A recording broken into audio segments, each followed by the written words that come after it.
iniciando os trabalhos, do capítulo 5, Bem-aventurados os aflitos.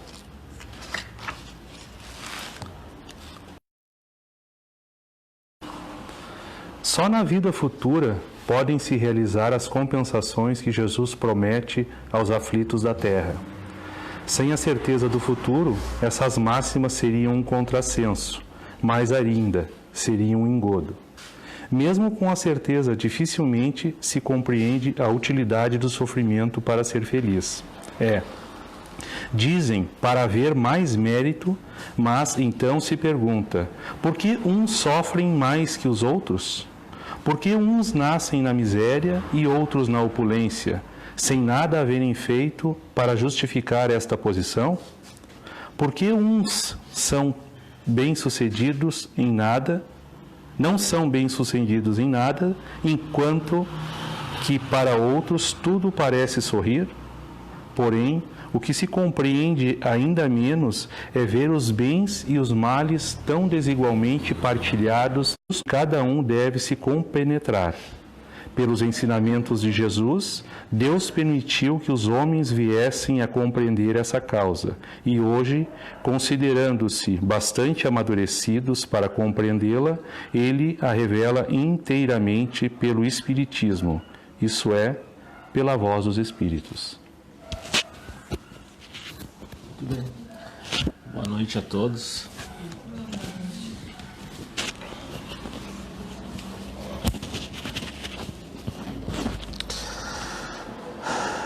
Nós vamos iniciar o trabalho como já foi iniciado, né, com a leitura do Evangelho. Agora nós vamos fazer uma prece, em seguida nós vamos passar a palavra para o expositor da noite, que é o Marcelo Voges, da Casa Espírita Francisco de Assis de Gramado, que ele vai falar sobre a loucura e o suicídio. A loucura e o suicídio. Muito bem. Convido a todos, então, para nesse momento nós nos harmonizarmos, fecharmos os nossos olhos brevemente, elevando o nosso pensamento ao Mestre Jesus e a Deus, pedindo a eles a permissão para que iniciemos os trabalhos da noite, pedir também que nós sejamos amparados, intuídos, assim como o palestrante da noite, e que aqueles que não puderam estar aqui conosco, que estão nos acompanhando, que eles também recebam de acordo com o que tem pedido ao nosso Mestre Jesus nas dificuldades do dia a dia, que são tantas. Agradecemos pela oportunidade de aqui estarmos e rogamos que a paz, a luz e o amor envolva a cada um de nós, agora e sempre, e que assim o seja. Então, pedi para tu colocar. Sim. Pode, não sei se tu vai lá para frente ou tu vai falar daqui. Eu acho que aqui mesmo. Fica muito perto aqui? Fica bem. Não, fica bem. Fica à vontade. Bom, então, boa noite a todos. Então, meu nome é Marcelo, sou então da Casa Francisco de Assis. O assunto da noite é a loucura e o suicídio. E sempre que a gente vai reunir o material para fazer uma exposição, a gente pesquisa no Evangelho, a gente pesquisa na literatura espírita, a gente pesquisa fora das obras espíritas, na palestra e nas exposições de outros palestrantes, para resumir, né, esse assunto para expor.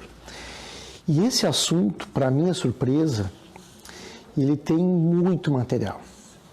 Sobre loucuras, principalmente sobre o suicídio, tem muito material. Então a gente se embanana todo, né? Muita coisa, muita informação, muita coisa.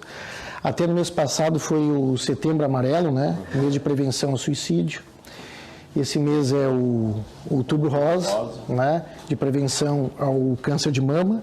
E a partir de amanhã é o Novembro Azul, de prevenção ao câncer de próstata. Então, era muita informação para a gente falar em 30, no máximo 40 minutos. Então a gente se perguntou, o que será que diz o Evangelho segundo o Espiritismo? a esse respeito. Já que aqui no capítulo 5, que foi lido, tem um texto que se chama O Suicídio e a Loucura. Então a gente vai usar unicamente esse livro para os raciocínios da noite, né? A gente vai ler só uma passagenzinha desse texto para não ficar muito maçante a leitura, né? Então a gente vai ler um trecho de um parágrafo sobre esse texto, a loucura e o suicídio, para a gente se inteirar um pouquinho desse raciocínio de Kardec. E diz o seguinte: a calma e a resignação, auridas, quer dizer, conseguidas na maneira de encarar a vida terrestre e na fé no futuro, dão ao espírito uma serenidade, que é o melhor preservativo contra a loucura e o suicídio. É certo que a maioria dos casos de loucura são devidos à comoção, quer dizer, o choque, né? O choque produzido pelas vicissitudes, as dores que o homem não tem força de suportar. Ocorre o mesmo com o suicídio, excluídos aqueles que se efetuam no estado de embriaguez e de loucura, e que poderíamos chamar inconscientes. É certo que, quaisquer que sejam os motivos particulares, tem sempre por causa um descontentamento, uma dor. Ora, aquele que está certo de não ser infeliz, senão por um dia, e de serem melhores os dias seguintes, tem facilmente paciência. Depois o texto segue. Quem quiser depois ler todo o texto na íntegra em casa. No início desse texto diz assim, ó, a calma e a resignação conseguidas, e aí fala duas fontes. Onde é que será que a gente consegue essa calma e essa resignação, que são esses remédios contra a loucura e o suicídio? Aqui está citando duas fontes. A forma com que a gente olha a vida que a gente tem, a vida terrestre, e na fé no futuro. Está dando duas fontes. Falando então um pouco sobre essas duas fontes. Vamos falar um pouco da forma com que a gente olha para a vida terrestre e vamos falar um pouco sobre a fé que a gente, se é que a gente acredita em alguma coisa depois da nossa morte física, né? Kardec, quando foi convidado para participar de uma reunião das mesas girantes, daquele fenômeno, né, que tinha na Europa naquela, né, pelos anos 1840, 1850, ele viu algo que as pessoas até então só viam como entretenimento. As pessoas iam nessas reuniões para se divertir, né? Imagina, era uma coisa muito legal. A gente ia para um bar, para um café, ou se reunia em casa com os amigos, né? Se concentravam, acendia velas e tudo mais. Falávamos algumas palavras cabalísticas, né? Místicas. De repente a mesa começava a mexer. E a gente fazia algumas perguntas, a mesa respondia e a gente ficava se divertindo com aquilo. Kardec viu algo por detrás desse fenômeno, quando Kardec foi convidado a participar. O que Kardec viu? Ele viu algo de sério nesses fenômenos. Ele viu o atestado da imortalidade da alma. Ele viu o atestado da sobrevivência do espírito à morte física. O que Kardec fez então? Que ele era um professor, né? Ele modificou o método, começou a fazer perguntas e surgiu então a doutrina espírita como a gente conhece hoje. Por que a gente está falando isso? Depois de um certo tempo, depois de alguns anos, de Kardec fazendo esses diálogos semanais com os espíritos, ele já estava convicto, ele já estava convencido de que existia a vida após a morte. Ele já tinha ditado o livro dos espíritos, que eram aquelas respostas que eles tinham dado. Ele já tinha ditado o livro dos médiuns, que é um manual, vamos dizer assim, um manual de intercâmbio entre o mundo físico e o mundo espiritual. Só então ele edita esse livro aqui, ó, o Evangelho segundo o Espiritismo. Por que estou falando tudo isso? Por que isso é importante? Porque nós vamos usar uma nota de Kardec, aqui do Evangelho segundo o Espiritismo, chamado Ponto de Vista. Mas só para a gente ver que quando Kardec escreveu esse texto aqui, ele já tinha outra visão da vida. Ele já estava muito maduro, muito consciente do que ele estava fazendo, do que ele estava dizendo. Olha só o que ele diz aqui nesse texto. A gente também não vai ler todo, depois quem quiser ler em casa, né, esse texto, o Ponto de Vista. A ideia clara e precisa que se faz da vida futura dá uma fé inabalável no futuro. É mais ou menos o que foi lido aqui no início. E essa fé tem consequências imensas sobre a moralização dos homens. Por quê?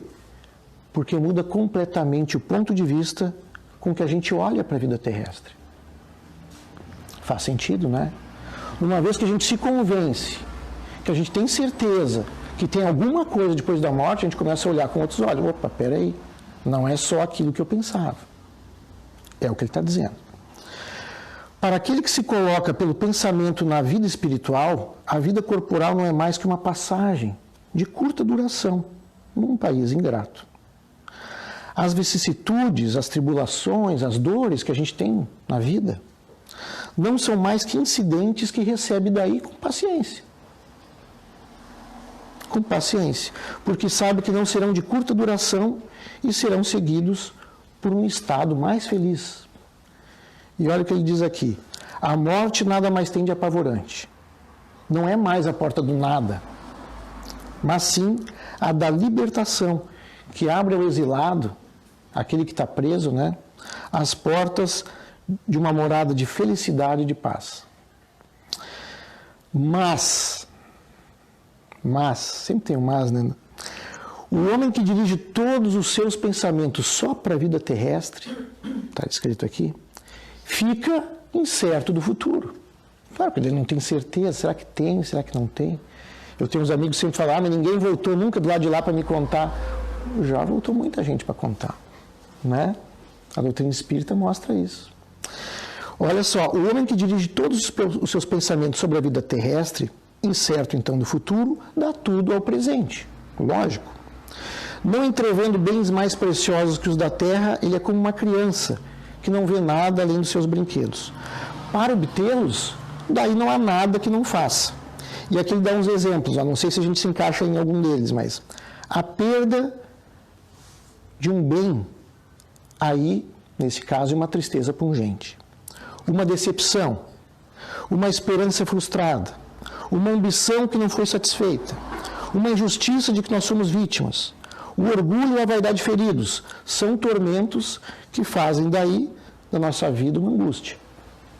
Porque a gente só acredita na vida material. E ele dá um exemplo, ó. Ocorre o mesmo com aquele que está no interior de uma cidade. Tudo lhe parece grande. Os homens, as construções, os monumentos. Mas que se transporte para sobre uma montanha. E os homens, as coisas, as construções vão parecer pequenos. E depois ele segue a lição. Mas aqui já dá para a gente pegar o fio da meada. O que Kardec está dizendo? Nesse texto, o ponto de vista. Uma coisa que a gente já sabe. A visão que a gente tem de um objeto vai depender do quê? Da onde a gente se coloca para observar o objeto. Se a gente pegar aqui, eu estou tendo uma visão aqui, vocês estão tendo outra.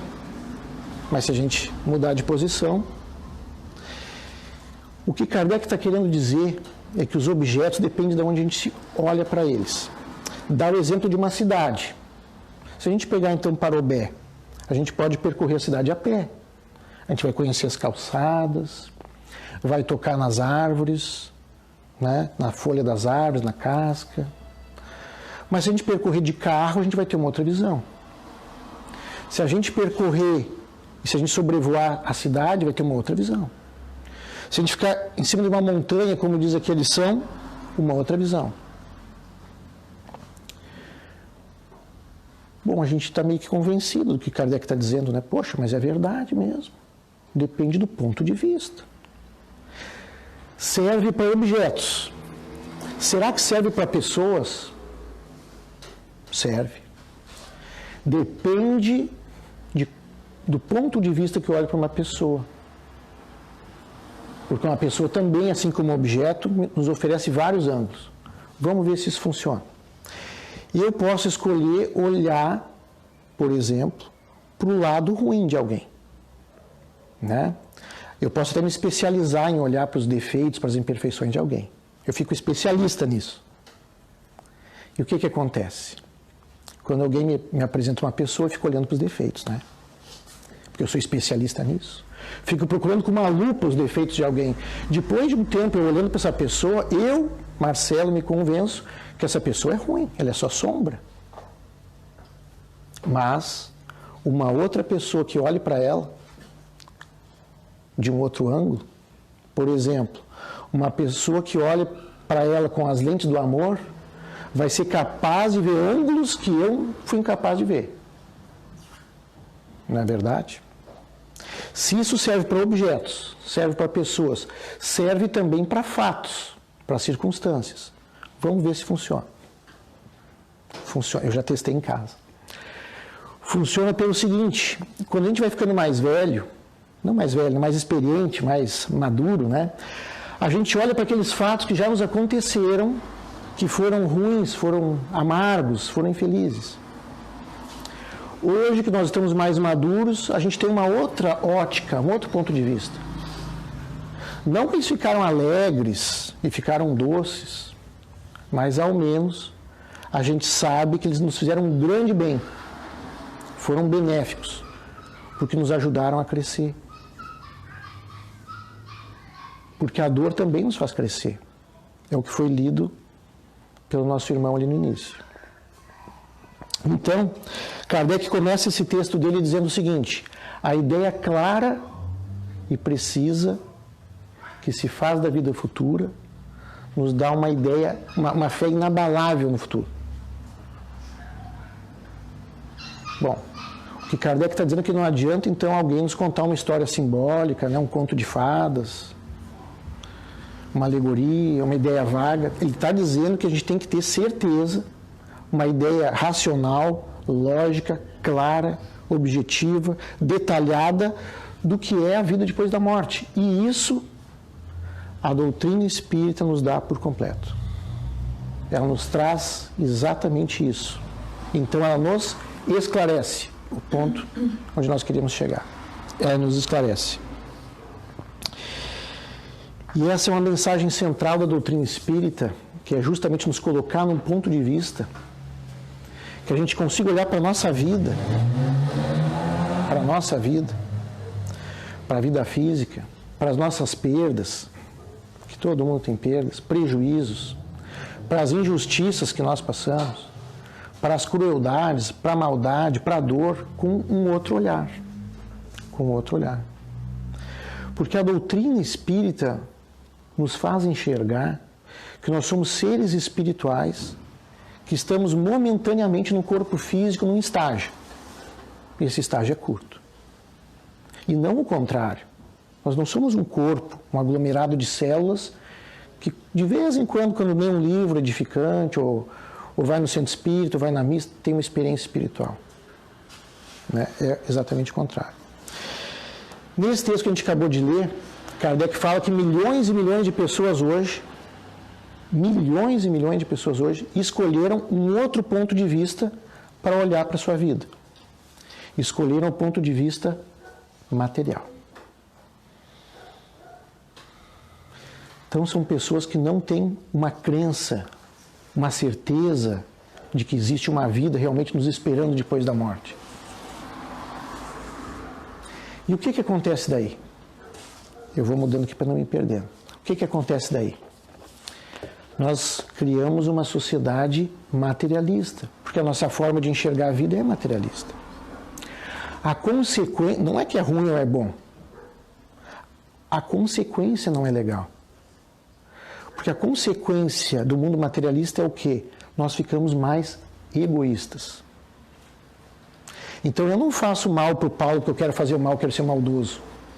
Eu faço a maldade porque eu só penso no meu bem. Então a maldade fica sendo consequência. Né? E o que acontece numa sociedade materialista, onde a maldade começa a aparecer? Nós vivemos angustiados.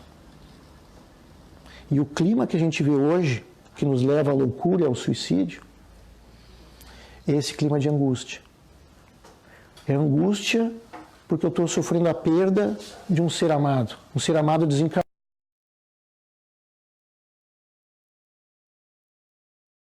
Nenhuma e me desespero. É angústia porque eu estou sofrendo uma privação numa relação afetiva. Eu gosto dela, eu gosto dele, e ele ou ela não gosta de mim. Então me desespero. É angústia porque uma injustiça me foi cometida. Aonde a reparação, né? Me desespero. É angústia porque eu sofri uma dor no trabalho, na vida, me desespero. E assim, usando as palavras de Kardec, nós vivemos no mundo físico hoje, a maioria de nós, né, como se fôssemos crianças, usando o mesmo exemplo de Kardec, crianças com os seus brinquedos, né? E esse é um dos principais motivos da loucura e do suicídio, né, terem atingido essas proporções tão alarmantes como a gente vê hoje na sociedade. São pessoas de todas as idades, né, passando por essa dificuldade. Crianças, jovens, pessoas de meia idade, pessoas da terceira idade, né? Bom, um outro aspecto a ser abordado são as dores.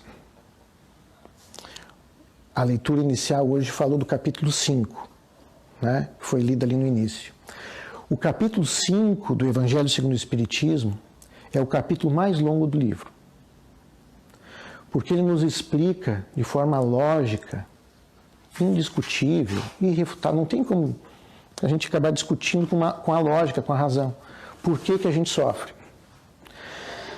Mas sendo muito simplista, né, nesse resumo que eu estou fazendo, além de, nesse capítulo 5, a gente vê que é justo tudo aquilo que a gente passa, a gente vê que jamais a justiça divina está separada, está apartada do amor, da misericórdia de Deus. Jamais. Então a gente vê que é justo, é benéfico, e que nós nunca estamos desamparados quando a gente sofre, quando a gente passa por uma dor, uma dor. O que nos resta pensar, pegando o gancho na leitura que foi feita, então, no início da noite, é por que Deus permite que alguns sofram mais do que outros? Essa pergunta nos vem muitas vezes, né? Crianças, por exemplo, na tenra idade, passam por doenças, por cirurgias, vêm a desencarnar. Os maus prosperam e às vezes os bons, nós conhecemos pessoas boas que às vezes passam pelas maiores dores. Por que Deus permite esse tipo de coisa? Então, muitas respostas foram dadas. Aqui melhor, né, supre o nosso raciocínio qual é? É aquela que diz assim, vai existir uma compensação no paraíso, né? Isso nos agrada, né? Bom, então eu vou sofrer bastante para depois ser recompensado. Mas ela não nos convence totalmente, né? Vamos parar para pensar. Então quer dizer que uns sofrem mais do que outros. Então nem todo mundo paga o mesmo preço a passagem para chegar no paraíso, né? Uns sofrem mais, outros sofrem menos, e os dois vão para o paraíso. Então, na doutrina espírita, com as suas explicações claras, lógicas, racionais, a gente acaba descobrindo não só que é justo, como é benéfico, como nós sempre estamos amparados diante de cada situação dolorida. Fazendo mais um resumo muito simples desse capítulo 5, nesse capítulo 5 nós vamos encontrar 3 causas das nossas dores. As causas atuais dos nossos sofrimentos, as causas anteriores dos nossos sofrimentos e as provações, né, por nós mesmos solicitadas. As causas atuais dos nossos sofrimentos, que é a maior quantidade, né, elas têm origem nessa vida mesmo. A dor, para que serve a dor? Não teria um outro método para nos fazer crescer, avançar, progredir, que é através da dor? Mas a dor não é o principal meio pelo qual a providência divina nos educa. É através do amor. Quando a gente se desvia, o que acontece? A gente tem que reparar, mas pelo amor. É pelo amor que a gente repara. É no trabalho útil, em favor de nós mesmos, em favor do semelhante. O sofrimento só aparece depois de esgotados todos os recursos da providência divina através do amor em nosso benefício. Eu copiei uma frase de Emmanuel. Está aqui, ó. Olha só essa frase de Emmanuel. A gente só chega a um resgate doloroso quando todos os processos do amor foram por nós rejeitados. Daí a gente acaba encontrando a dor. Né? Mas mesmo assim, ela é benéfica. Vai agir em nosso favor, né? A gente vai estar saudável, vai estar amadurecendo. Mesmo assim, ainda é o amor de Deus por detrás. Depende do ponto de vista. Bom, então nós sabíamos antes de reencarnar, né, que a Terra funciona como um hospital-escola, que cura e educa, que a gente vinha para cá passar por um estágio rápido, mas quando a gente está aqui não é tão rápido. Começa a parecer relativamente longa essa viagem, né? E quando a viagem é relativamente longa, a gente começa a se esquecer, né? A gente começa a esquecer de casa, da rotina que a gente tinha. A gente começa a esquecer dos amigos, das pessoas que a gente amava. Ama ainda, mas não lembra. A gente não lembra nem do nome das pessoas com as quais a gente estava lá no plano espiritual. Mas isso também é benéfico. A gente acaba esquecendo. A gente esquece que essas pessoas estavam conosco antes da gente reencarnar. Nos amavam, mas continuam nos amando. A gente está momentaneamente esquecido delas, mas elas continuam nos acompanhando. Continuam nos aguardando para quando a gente voltar para casa, para o plano espiritual, nós vamos relembrar delas, elas vão relembrar de nós, nós vamos voltar a estar juntos. Convenha nós não apressarmos esse reencontro através do suicídio, porque daí teríamos o resultado inverso, né? Estaríamos dificultando e protelando em muito esse reencontro com quem nos ama. Nos ama e nos acompanha todo dia, torcendo, nos intuindo, nos inspirando, principalmente nos momentos de maior dor. Daí que eles chegam perto da gente, né? Nos aconselham a ver um filme interessante, edificante na TV, ou pegar um livro, ou vir na casa espírita, ou ir a algum culto religioso.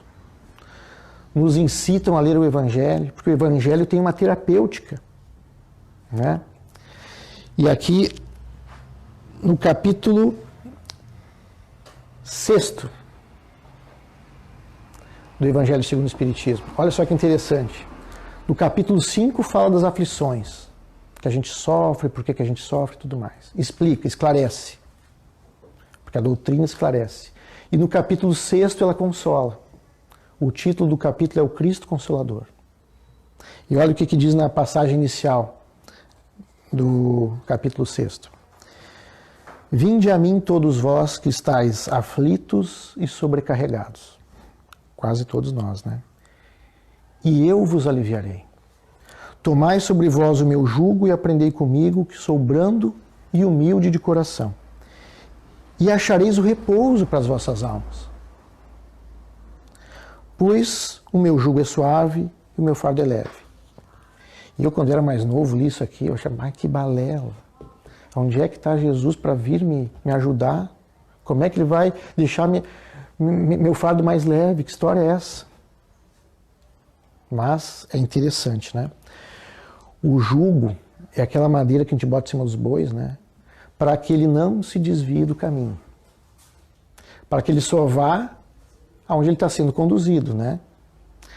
Quem é que nos conduz através dos ensinamentos do Evangelho? Quem é que nos conduz? Jesus, né? É a moral dele que está aqui. Então esse jugo é o ensinamento moral de Jesus. Aquele que se esforça para vivenciar, e a gente não está dizendo que é fácil, mas aquele que se esforça dia a dia para tentar fazer um pouco do que está escrito aqui, é o cristão. Aqui ele começa a sentir um alívio. Por que Jesus fala que o jugo é suave e o fardo é leve? O jugo de Jesus é o que está aqui, a moral dele é amar, é perdoar, fazer o bem. Isso é mais leve do que odiar, se vingar, fazer o mal. E por que o fardo é leve? O fardo são as nossas obrigações. As cruzes que todo dia nós temos que carregar. É no trabalho, é no ambiente doméstico, é entre os amigos. Nós temos as nossas dificuldades. Quem não as tem? Quem não tem angústias quase que diariamente? Né? Mas quem aceita esse fardo dessa vida física, esse fardo de Jesus, está iluminando os caminhos futuros, está se libertando. Então, já partindo para as considerações finais, né? A gente percebe que não é fácil agir da forma cristã, mas ainda é mais fácil, como a gente estava dizendo, odiar, é mais fácil do que odiar, do que se vingar. Se nós aceitarmos essa proposta da terapêutica cristã, a gente vai ver que ela é muito interessante. Nós poderíamos dividir essa proposta em duas, né? Tem a cura do mundo e tem essa cura espiritual, essa cura, né, esotérica das religiões. Na verdade, na pesquisa que nós fizemos, eu vou dizer para minha surpresa, de repente não seja surpresa de vocês, é uma única cura. Porque nas palavras de Emmanuel, a medicina humana está no mundo em nome da divina providência. Trocando em miúdos, no nosso bom e velho português, os médicos, os psicólogos, os psiquiatras, os remédios, os medicamentos, as terapias, todas estão no mundo físico em nome de Deus. Então não é pecado a gente procurar um médico, a gente ligar para o CVV, se a gente está numa situação de desespero. Pelo contrário, são as curas que a providência divina está colocando a nosso favor, a nós que sofremos, e às vezes o fardo está tão pesado que a gente não consegue carregar sozinho, nós temos essas curas. E, além disso, nós temos a terapêutica cristã, que é tentar vivenciar, tentar estudar, conhecer mais a fundo o que é o Evangelho, o que é a doutrina espírita.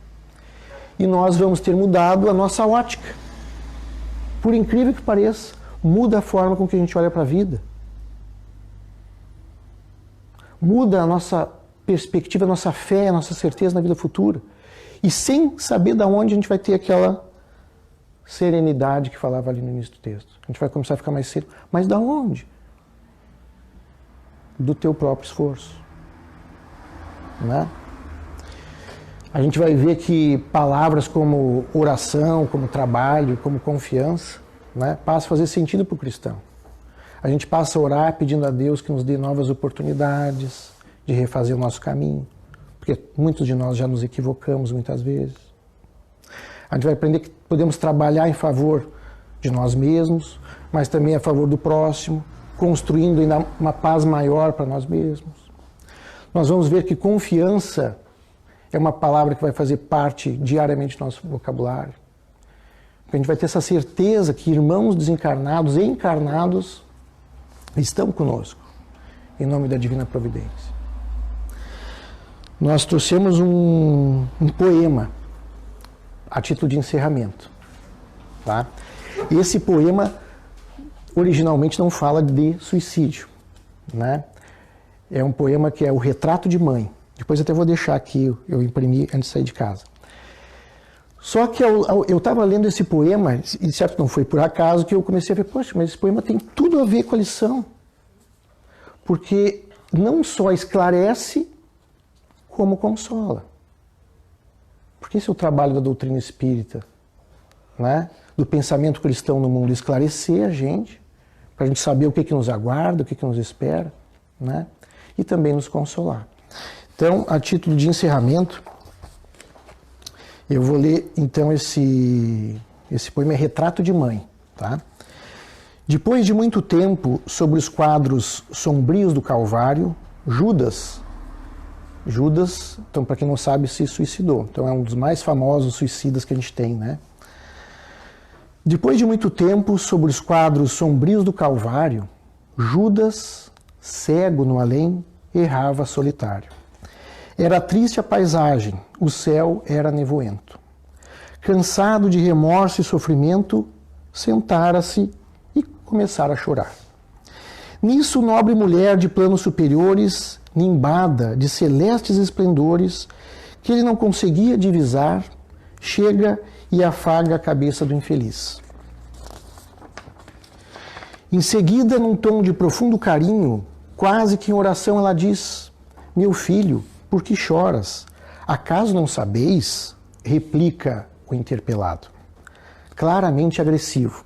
Sou um morto e estou vivo. Matei-me e novamente estou de pé. Sem consolo, sem lar, sem amor, sem fé. Não ouvistes falar de Judas, o traidor? Sou eu que aniquilei a vida do Senhor. A princípio julguei poder fazê-lo rei, mas apenas lhe impus sacrifício, martírio, sangue, cruz. E em flagelo e aflição, eis que a minha vida agora se reduz.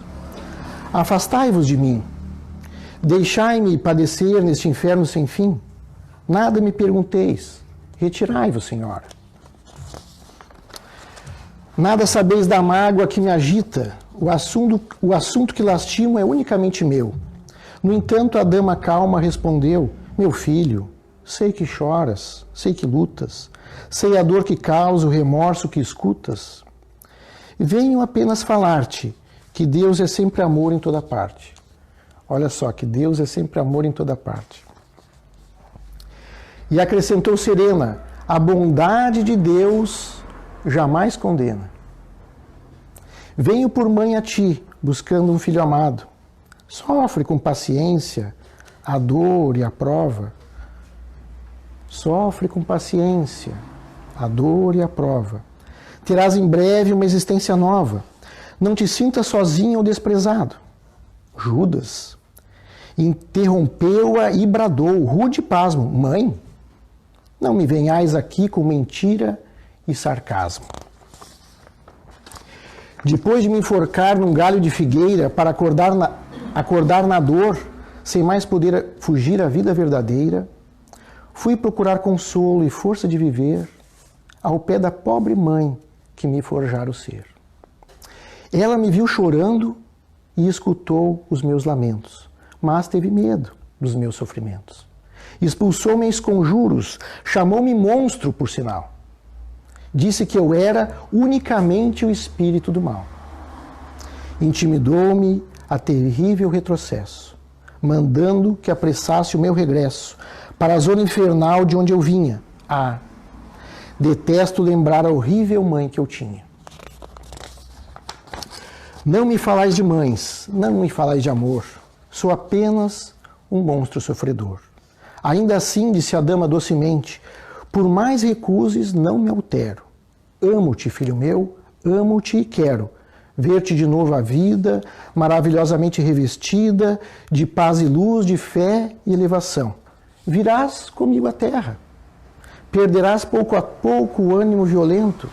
Terás o coração nas águas de bendito esquecimento. Numa existência de esperança, levar-te-ei comigo a remansoso abrigo. Dar-te-ei outra mãe. Pensa e descansa. E Judas, nesse instante, como quem esquecesse a própria dor gigante, ou como quem se desgarra de pesadelo atroz, perguntou: quem sois vós? Que me falais assim, sabendo-me traidor?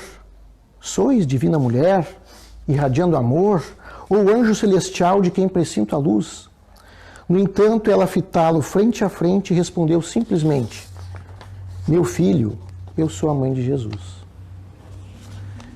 Então, esse poema é tão interessante que nos mostra que nós nunca estamos desamparados, mesmo que nós não tivéssemos alguém que nos espera no plano espiritual. Uma pessoa está nos esperando, Jesus. Eu quase nunca acreditava nisso. Pensa, mas Jesus, com 7 bilhões de pessoas encarnadas, mais um tanto desencarnado, não vai se ocupar das nossas dores, Mas se não ele pessoalmente, esse texto deixa muito claro, é um poema, mas deixa muito claro que alguém que comunga dos mesmos sentimentos, do mesmo pensamento dele, do amor cristão que diz no Evangelho, vai estar nos aguardar. E isso é extremamente consolador para nós. Então a doutrina não só nos esclarece, né, nos alimenta o pensamento, o raciocínio, mas também nos consola, nos alimenta e esclarece o coração. Então essa a mensagem que nós tínhamos sobre esse tema, sob a ótica única e exclusivamente do Evangelho segundo o Espiritismo, né? Então quem quiser tem muito material na internet, na literatura, nas obras espíritas, né, a respeito desse tema. Muito bem. Peguei aqui, ó. Deixa eu pegar. Acho que botei pelo outro lado aqui. Aqui. Nós agradecemos mais uma vez ao Marcelo por atender o nosso convite, né? E nós agora vamos fazer uma prece de encerramento, qual eu convido a todos, após essa exposição que ele fez, uma exposição assim que nos traz justamente o que ele diz, né? O tema traz bastante esclarecimento e nos consola, e à medida que nós vamos nos instruindo, maior ainda é o nosso esclarecimento. Que Jesus, né, nos disse para primeiro nos amar e depois nós nos instruirmos, né, para nós podermos entender a doutrina que Ele nos legou.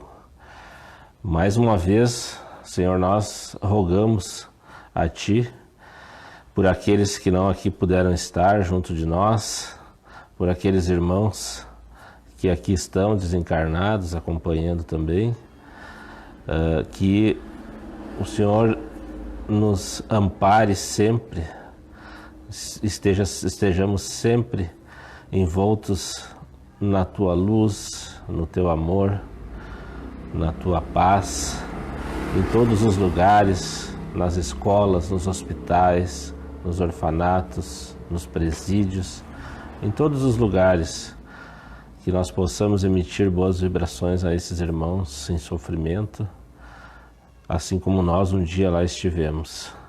Agradecemos mais uma vez pela oportunidade de estarmos aqui nesta casa de caridade.